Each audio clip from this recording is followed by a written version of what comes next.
విక్కీ అయితే బయట నుంచి వస్తూ ఉంటాడు. అలా రాగానే పద్మావతి డోర్స్ తీస్తూ ఉంటుంది. చూడగానే "ఏంటి పద్మావతి అంత కోపంగా ఉన్నావు" అనేది అంటూ ఉంటుంది.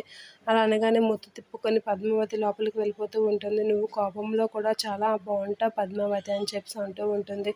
చాలండి అని చెప్పేసి పక్కకు తిరిగి అలా ఉంటూ ఉంటుంది. "ఏంటి పద్మావతి ఈరోజు తలస్నానం చేసావా? ఎంత అందంగా ఉన్నావో" అని చెప్పేసి అయితే అంటూ ఉంటుంది. నీ కుర్లకి ఈ పూలతో పెట్టుకోవచ్చు కదా, ఇంకా బాగుంటావని చెప్పేసి అయితే అంటూ ఉంటాడు.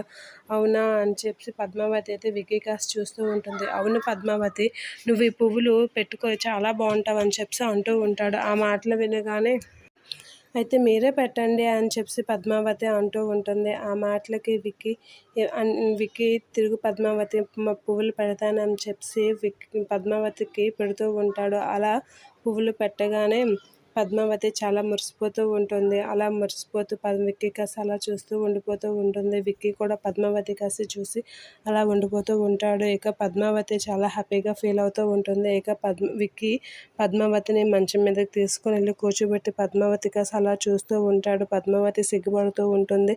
ఇక విక్కీ అయితే పద్మావతిని దగ్గరగా తీసుకొని ముద్దు పెట్టుకోవడానికి చూస్తూ ఉంటాడు. పద్మావతి విక్కీ కాస్త అలా చూస్తూ ఉంటుంది. ఇక విక్కీ అయితే పద్మావతికి అలా ముద్దు పెడుతూ